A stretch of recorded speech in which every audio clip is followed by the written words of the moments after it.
Channel the integrated GS, this is your sir Luong. हम लोगों ने लास्ट लेक्चर पे हम लोगों ने स्टडी किया था चार्ज एंड इट्स कैरेक्टर के बारे में, ठीक है। सो उसका रिलेटेड मैंने आप लोगों को last part of the video पे, जो प्रीवियस वीडियो था हमारा, उसका लास्ट पार्ट पे मैंने आप लोगों को ये बोला था कि नेक्स्ट जो हमारा लेक्चर होगा वो होगा कूलम लॉ के ऊपर, ठीक है। ये बहुत ही एक इम्पॉर्टेंट टॉपिक है। Alright, so let's begin with the Coulomb law now. ध्यान दीजिएगा अच्छे से। हाँ, और एक बात, अगर आप लोगों ने अभी तक सब्सक्राइब और लाइक नहीं किया, please go and subscribe it, like it, ठीक है। अब ध्यान दीजिएगा, लास्ट क्लास में मैंने आप लोगों को क्या बोला था, ठीक है, कि अगर हमारे पास कोई भी एक दो चार्जेस है, मान लीजिए इट में भी लाइक चार्जेस और अनलाइक चार्जेस से एग्जाम्पल मैंने मान लिया कोई भी हमारे पास दो लाइक चार्जेस है, तो हम लोगों को अच्छे से मालूम है कि लाइक चार्जेस के आपस में क्या होता है, बीच में क्या होता है, there is a force of repulsion. और अगर मैंने माना कि हमारे पास कोई अनलाइक चार्जेस है तो वहाँ पर हम लोगों को मिलेगा फोर्स ऑफ अट्रैक्शन। अब ध्यान दीजिएगा अच्छे से, फोर्स ऑफ रिपल्सन हो या फोर्स ऑफ अट्रैक्शन हो, फोर्स तो यहाँ पर रहेगा ही, ठीक है। सो ये जो पर्टिकुलर फोर्स जो एक्ट हो रहा है ना दो चार्जेस के बीच, इस फोर्स का मैग्नीट्यूड कितना होना चाहिए, इसके बारे में अभी हम लोग डिस्कस करने वाला है, ठीक है। सो ये जो पर्टिकुलर फोर्स है, इसका जो मैग्नीट्यूड जो है ना, ठीक है, इसके बारे में एक्सप्लेनेशन हम लोगों को कूलम लॉ के द्वारा ही मालूम चलेगा, ठीक है। So Coulomb law is very important. Alright, so आज हम लोग यहाँ पर कूलम लॉ के बारे में जानने वाला है, ठीक है। सो ध्यान दीजिएगा अच्छे से। अब कूलम लॉ का जो स्टेटमेंट है उससे पहले हम लोग अच्छे से जान लेता है, ठीक है। What is the statement of Coulomb law? यहाँ लिखा गया, it states that the electrostatic force of attraction or repulsion, the electrostatic force of attraction or repulsion is directly proportional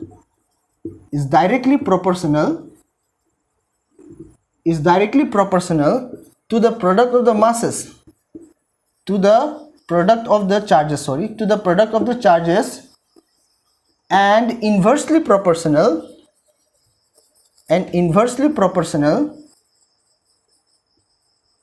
to the square of the distance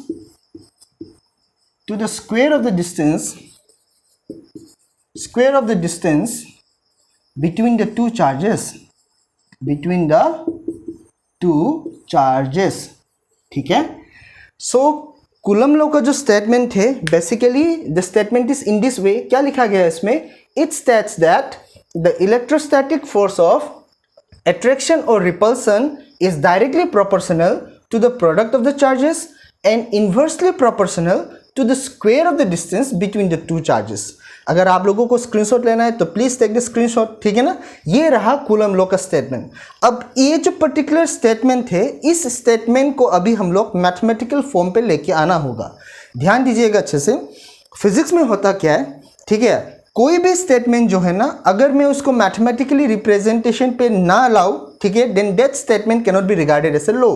सो यहाँ पर ये जो coulomb law का जो statement है, इस पर्टिकुलर स्टेटमेंट को हम लोग मैथमेटिकल फॉर्मेशंस पे लाना होगा, तब जाके इसको लॉ कहलाएगा। सो कूलम लॉ जो है वो तो एक ऑथेंटिक लॉ हमारे पास है ही। सो इसका एक मैथमेटिकल स्टेटमेंट यहाँ पर निकल के आएगा। सो ये जो मैथमेटिकल स्टेटमेंट होगा ना, वो आपको ये पर्टिकुलर स्टेटमेंट से मिल जाएगा, ठीक है। So now let's go for the mathematical statement, ठीक है ना। ध्यान दीजिएगा अच्छे से। So according to the statement हम लोगों को यहाँ पर दो चार्ज लेना होगा। मान लीजिए मैंने यहाँ पर दो चार्ज को लिया, Q1 और Q2। अब ये जो दो चार्जेस है ना, द टू चार्जेस में भी लाइक चार्जेस और द टू चार्जेस में भी अनलाइक चार्जेस, ठीक है ना। ये कुछ भी हो सकता है, उससे हम लोगों को यहाँ पर कोई फर्क नहीं पड़ने वाला, क्योंकि अनलाइक चार्जेस हो या लाइक चार्जेस हो, फोर्स तो एक होना ही है। वही फोर्स का मैग्नीट्यूड के बारे में बात कर रहे हैं हम लोग, ठीक है।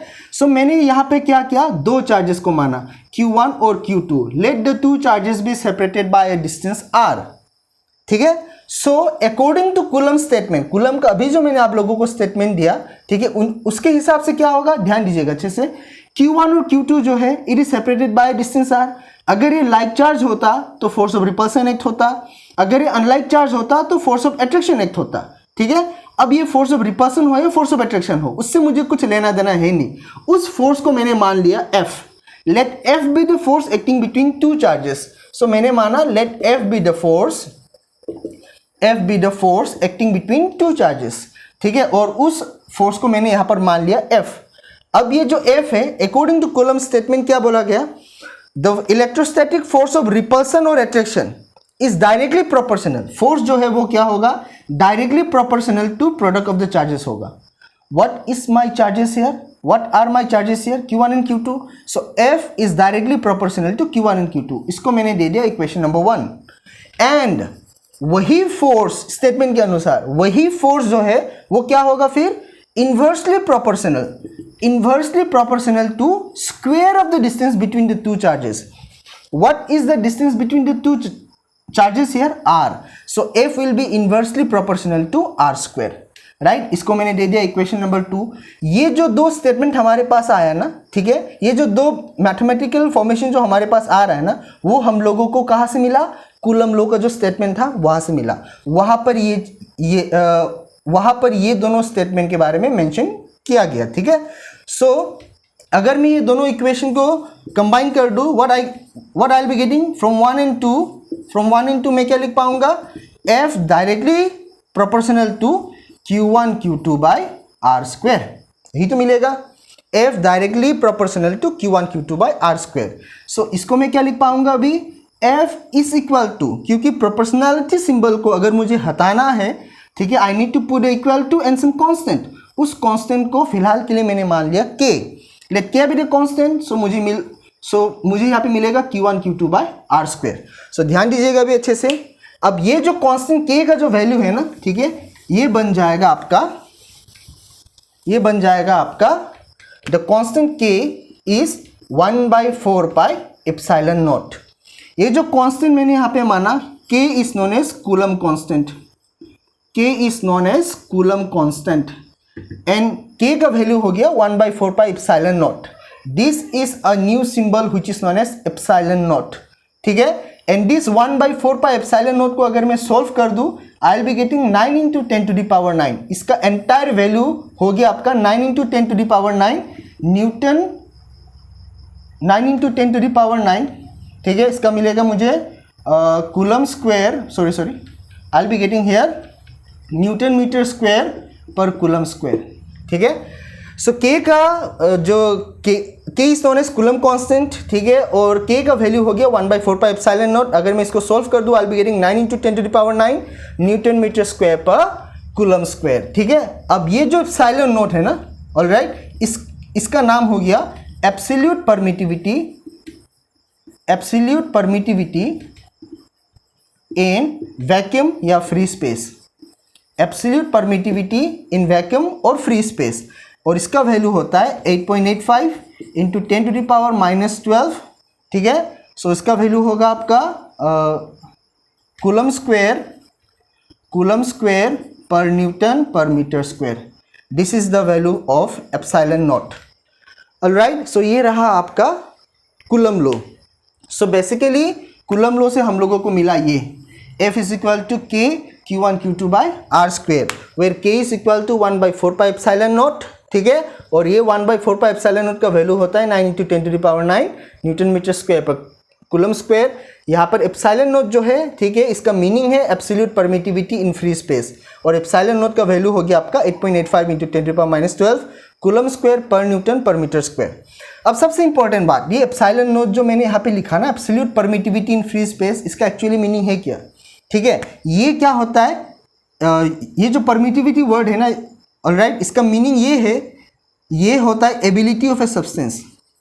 परमिटिविटी का मीनिंग होता है एबिलिटी ऑफ अ सब्सटेंस, ठीक है, to store electrical energy inside electric field, ठीक है ना। किसी भी इलेक्ट्रिक फील्ड के अंदर इलेक्ट्रिकल एनर्जी को स्टोर करने का जो एबिलिटी होता है ना, उसी को बोलता है परमिटिविटी।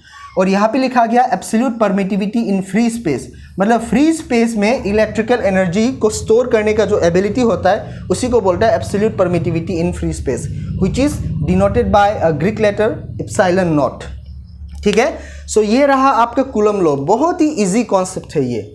ऑलराइट, अब हम लोगों को जानना होगा coulomb law in vector form. ये तो था हमारा magnitude, it is in the form of A magnitude. हम लोगों को अभी ये जो कूलम लॉ का एक्सप्रेशन है ना, इसको वेक्टरली हम लोगों को रिप्रेजेंट करके दिखाना होगा, ठीक है। अब ये कूलम लॉ को वेक्टर में रिप्रेजेंट करने का मेन रीज़न क्या है, ध्यान दीजिएगा अच्छे से। कूलम लॉ को वेक्टरली रिप्रेजेंट करने से ही हम लोगों को बहुत सारा कॉन्सेप्ट, ठीक है, हमारे पास आ जाता है। जैसे कि कूलम का जो ये फोर्स है ना, alright, Coulomb force is known as the central force. अब कूलम फोर्स जो है वो सेंट्रल फोर्स बना कैसे, just because of the concept of Coulomb law in vector form. Alright, so let's begin with the Coulomb law in vector form. Coulomb law in vector form, so let me write over here Coulomb law in vector form, try to understand, बहुत ही easy concept है। अब मान लीजिए हमारे पास कोई दो charges है, दो लाइक चार्जेस है, से एग्जांपल, ठीक है। एक चार्जेस को मैंने माना Q1, दूसरा को मैंने माना Q2। Let Q1 and Q2 be the like charges, they are separated by a certain distance, मान लीजिए R। Let R be the distance separating the two charges Q1 and Q2। अब ध्यान दीजिएगा अच्छे से, अगर दोनों लाइक चार्जेस है तो Q1 will exert a repulsive force upon Q2। Q1 की वजह से Q2 के ऊपर क्या होगा, एक रिपल्सिव फोर्स एक्ट होगा। उस फोर्स को मैंने माना F21। F21 का मतलब होता है force on Q2 due to Q1। ध्यान दीजिएगा, F21 का मतलब होता है force on Q2 due to Q1, representation है ये वाला।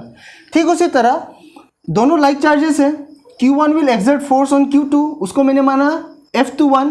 ठीक उसी तरह Q2 will also exert force on Q1, ठीक है, उस फोर्स को मैंने माना F12। F12 का मतलब हो गया force on Q1 due to Q2। F12 का मतलब हो गया force on Q1 due to Q2।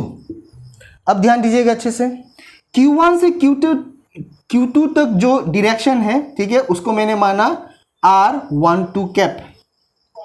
R12 cap जो है ना, it is a unit vector and unit vector always give you the direction of A vector. तो अगर F21 vector हमारे पास है तो इसका एक सर्टेन डायरेक्शन भी तो रहना होगा। F21 का जो डायरेक्शन है ना, it will be denoted by R12 cap. R12 cap का मतलब होता है the direction from Q1 to Q2। ठीक उसी तरह Q2 से Q1 के मतलब direction from Q2 to Q1 जो होगा उसको मैंने मान लिया R21 कैप। R21 कैप का मतलब होता है, ठीक है, it is a direction from the charge Q2 to Q1। Now see here, if I represent F12 and F21 in vector form, what I can write over here, F21 will be equal to 1/4 pi epsilon naught। ये हम लोगों को coulomb law से मिला, हाँ, अभी जो हम लोगों ने कंप्लीट करके आया, ठीक है। F21 will be equal to 1/4 pi epsilon naught। I can write over here Q1 Q2 by R square, ठीक है। और F21 है, F21 का यूनिट वेक्टर हो गया R12, I can write R12 cap. ठीक उसी तरह F12 वेक्टर का वैल्यू क्या बन जाएगा, 1/4 pi epsilon naught Q1 Q2 by R square R21 cap. Now see here, F21 जो वेक्टर है इसका डायरेक्शन हो गया R12 कैप। F12 वेक्टर जो है इसका डायरेक्शन हो गया R21 cap. Why? Because any vector quantity can be represented in terms of magnitude as well as direction। अगर A कोई एक वेक्टर क्वांटिटी है, इसका मैग्नीट्यूड बन जाएगा A और इसका डायरेक्शन बन जाएगा A cap. So now see, F21 is a vector quantity, force तो वेक्टर क्वांटिटी होता है, इसका मैग्नीट्यूड हो गया ये पूरा एंटायर टर्म और डायरेक्शन हो गया R12 कैप। ठीक उसी तरह F12 भी क्या है, वेक्टर है, इसका मैग्नीट्यूड हो गया ये और इसका डायरेक्शन हो गया R21 कैप। अब ये दोनों जो हमारे पास फोर्स का एक्सप्रेशन आया, such forces are equal in magnitude but opposite in direction. ध्यान दीजिएगा अच्छे से, you can simply analyse by looking at the expression itself. ये दोनों का मैग्नीट्यूड देखिए ना, सेम है, 1/4 pi epsilon naught Q1 Q2 by R square।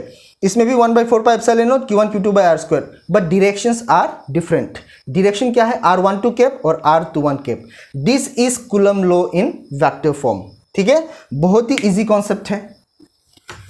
अब इसके बाद हम लोगों को यहाँ पर जानना होगा